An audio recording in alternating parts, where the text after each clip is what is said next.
Good evening class. I hope you all are doing good. So हमारा जो security issue का lecture third, role of external state and non state actors in creating challenge to internal security. तो अब देखिए जी, एक line है, तो UPSC ने ये लाइन लिख दी। अब आपको इसको कैसे ओपन करना है, तो एक्चुअली मैं बार बार वही कहता हूँ, अगर आपने यूपीएससी का सिलेबस के वो हेडिंग समझ ली ना कि सिलेबस में क्या लिखा है, तो आपकी आधी प्रेपरेशन तो इजी हो गई। भाई आपको पढ़ना क्या है, जैसे कि मैंने बताया था भी linkage between development and spread of extremism क्या होता है, लेकिन जो उसके ऑफ शूट्स हैं, जो लेक्चर्स कौन कौन से बनेंगे, तो सेम वे हम देखेंगे भी जो external state and non state actor जो चैलेंज क्रिएट कर रहे हैं, तो वो चैलेंज क्या है। तो आप देखोगे जो जहां पे जो लेक्चर वो निकल रहे थे, Naxalism, north east insurgency, security issues, same वही चैलेंज है, और वो दोनों कहाँ क्या कर रहे हैं, ज्वाइन कर रहे हैं एक जगह पे आके, और वही हमारे जो आगे के लेक्चर्स बनेंगे।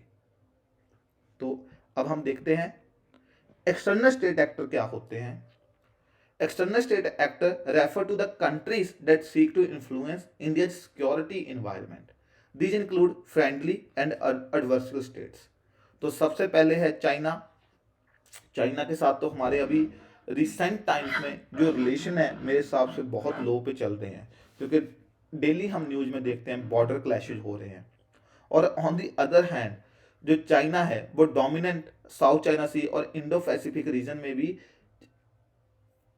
इंडिया को इंसर्कल करने की कोशिश कर रहा है, जो कि मैंने फर्स्ट लेक्चर में बताया था, स्ट्रिंग्स ऑफ पर्ल भी कैसे इंडिया को ट्रैप करने की कोशिश कर रहा है, जो कि इंडिया के सिक्योरिटी इन्वायरमेंट के लिए इन द नियर फ्यूचर में भी नाइटमेयर हो सकता है। पाकिस्तान, ये तो पाकिस्तान तो मतलब आप देखिए इंडिया के इतने ज़्यादा जो रिसोर्स है जो पाकिस्तान की वजह से बहुत ज़्यादा ड्रेन हो रहे हैं ड्यू टू दिस पाकिस्तान। तो पाकिस्तान जो है वो टेररिज्म इंडिया में सपोर्ट करता है, जो मेजर सिक्योरिटी कंसर्न में इंडिया के लिए करता है। तो अगर आप देखोगे जो पाकिस्तान एक स्टेट एक्टर है, तो इसने इंडिया के लिए बहुत ज़्यादा सिक्योरिटी चैलेंजेस को वो क्या करता है, ये उनको बढ़ावा देता है। तो आप एक और चीज़ आपको इंटरेस्टिंग चीज़ बताता हूँ, शायद आपने पढ़ी हो ना पढ़ी हो। एक ना इसकी पाकिस्तान की ऑफिशियल पॉलिसी रही है, जे मिलिट्री डॉक्ट्रिन थी जो official, bleed India with 1000 cuts. Bleed India with 1000 cuts.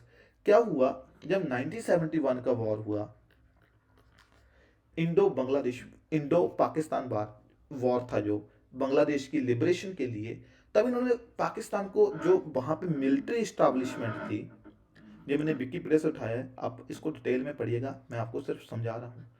तो जब इनकी जो मिलिट्री इस्टेब्लिशमेंट थी, उनको एक बात क्लियर होगी, हम इंडिया को कभी कन्वेंशनल वॉरफेयर में नहीं हरा सकते, कन्वेंशनल वॉर में नहीं हरा सकते, भी दो फौजें ऐसे खड़ी हैं पैरेलल में, तो इससे नहीं हरा सकते।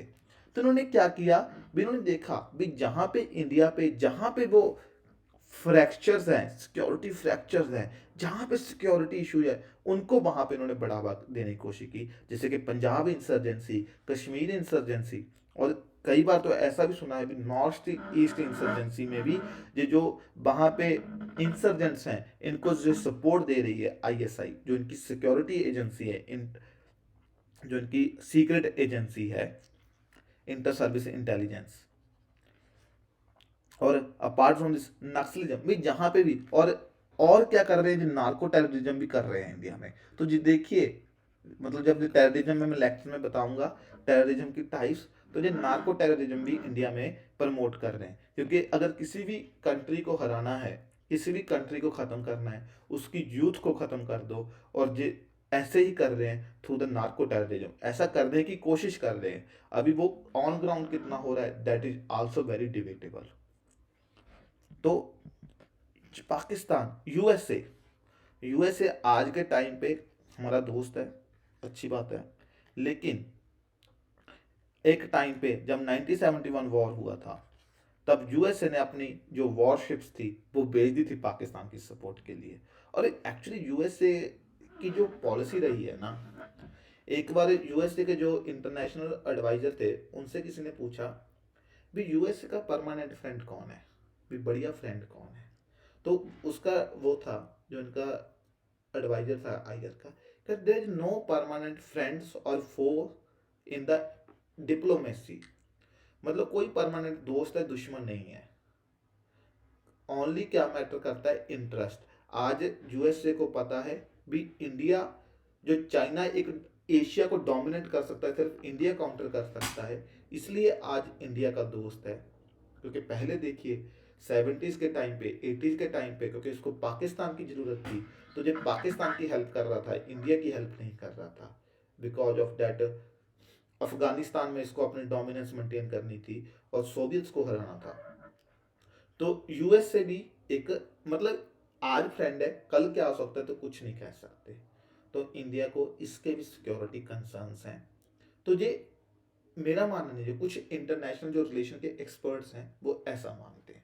तो एक्सटर्नल स्टेट एक्टर्स, तो इन और नॉन स्टेट एक्टर्स कौन से होते हैं, जो ग्रुप्स और ऑर्गेनाइजेशन है जो operate outside the control of government. तो ये कौन कौन से होते हैं, terrorist group, insurgent groups, criminal organization and other non state actors.